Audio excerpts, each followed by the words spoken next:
السلام عليكم ورحمة الله وبركاته ما أنت وحيني هنا شن وحيالود شن تاسول لغو تلمامي كرو إن عيدان كدلك مريكانكو أي كغوريان ciidamada kale ee adduunka oo ayna ku faani karaan shantaasi waxa kamid ah diyaarado iyo waliba qoryaha boobayaasha loo yaqaan ama qoryaha machine gun-ka loo yaqaan ee xabadaha badan ridi kara iyo waliba taangiyada iyo madaafiicda goobta ee loo yaqaan artillery-ga iyo waliba hub kale oo casri ah oo Mareykanku ay isticmaalaan laakiin waxaan ka soo qaadanaynaa shan waxyaalood oo ay Mareykanka ama ciidanka Mareykanku isticmaalkoodu ay aad u isticmaalaan ama isticmaalkoodu u fara badan yahay aan ka soo qaadi karnaa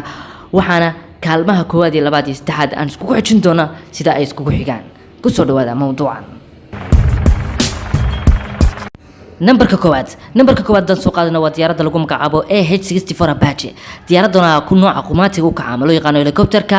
ayaa waxa adeegsanay ciidamada special forceska dalka Mareykanka iyo waliba ciidamada marineska ee dhanka badda ee dalka Mareykanka diyaaradan ayaa waxa ay leedahay awood dheeraad diyaaradan ayaa waxa ku xiran madfac dhuuntiisu gaarayo 30 mm waxa kale oo ay qaadan kartaa gantaalaha laga hortago taangiyada iyo gantaalaha kale ee lagu burburiyo goobaha difaacyada cadawgu ay fadhiyaan diyaaradan AH-64 Apache ayaa Mareykanku waxa uu isticmaaleen dalalka Afghanistan iyo waliba dalka Iraq iyo Yemen waxaana shaki ku jira in dalka Soomaaliya qudhooda ay Mareykanku u isticmaaleen diyaaradan weerarada dhanka habeenkiya diyaaradan ayaa waxa suurtagal u ah qalabka ku xidhan awgeed tiknoolajiyada casriga ah in ay fuliso howlgalka dhanka habeenkii iyo dhanka maalintii labadaba si isku mid ah diyaaradan waa diyaarad caalami ah waana noocyada ay Mareykanka ku faanaan inay haystaan hub noocaas oo kale ah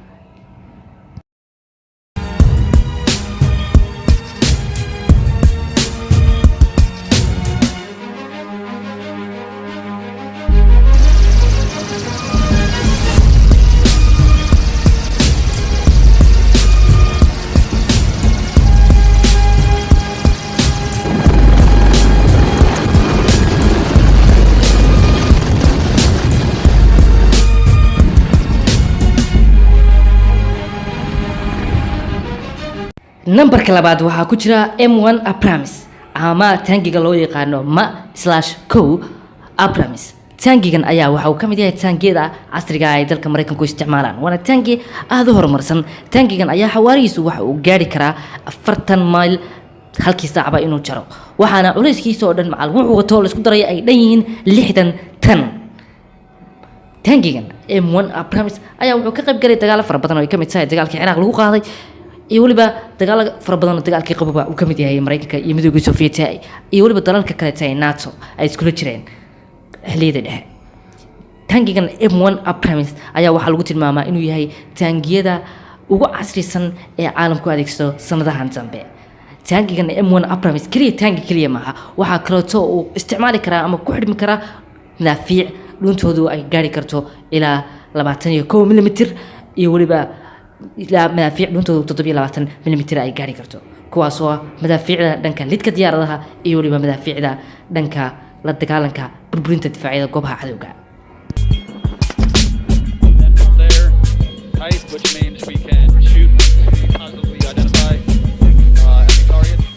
numberka saddexaad waxaa ku jira M109A6 Paladin waxa la yiraahdo ama madfaca loo yaqaan madaafiicda loo yaqaan self artillery-ga ama madaafiicda la ridi karo oo loo isticmaali karo goobaha cadawga ama madaafiicda goobta oo kale loo yaqaan madaafiicdan ayaa waxa uu kamid yahay oo kaga duwan yahay in madfacani uu yahay mid dhuuntiisu ay aad u weyn tahay kaasoo dhuuntiisu ay gaarayso 155 mm madfaca xabadda ka dhacaysana ay tahay kaliberkeedu intaas madfacan ayaa gudihiisa waxa ka dhashaqan kara ilaa 3 ilaa 4 qof kuwaasoo cabayeeye iyo ride iyo shiisho ride isugu jira marka madaafiicdani waa madfac u samaysan sida taangiga oo kale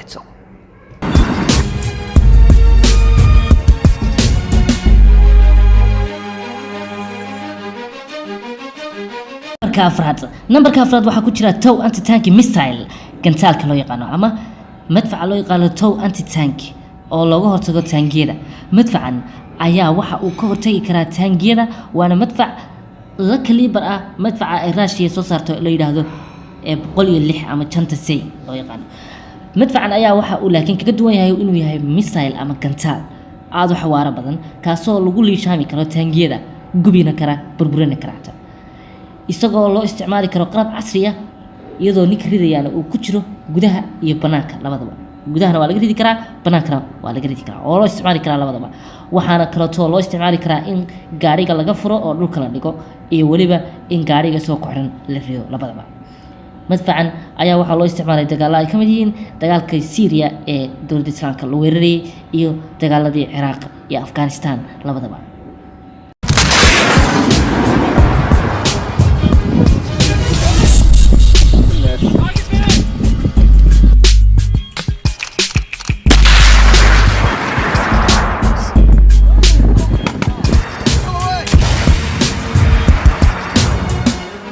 Atta boy, good one.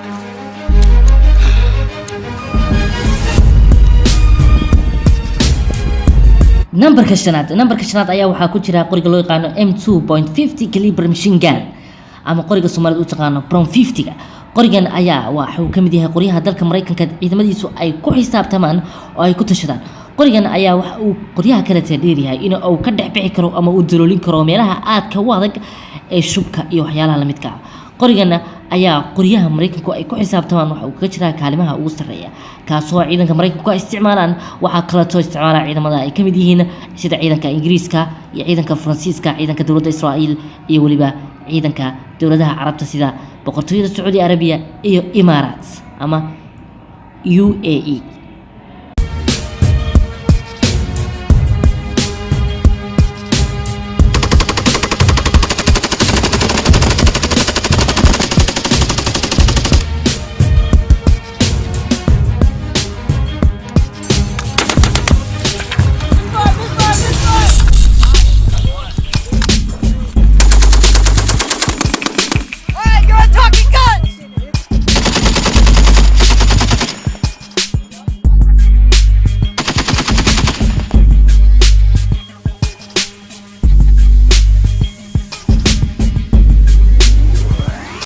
intaasina waxay ahaayeen shantii waxyaalood ama shantii nooc ee hubka dalka Mareykanka aanu ka soo qaadanay ciidankooda ugu isticmaalka badnaayeen ama ay ku tashan jireen sida hadba warka loo dhigo fadlan subscribe saar channelkan Saimo kuna soo dhawaada kala mid noqda dadka ku xiran wararka akhbaaradka dhanka militariga iyo waliba tadawurka xagga wax walba aad uga baahan tahay caalamka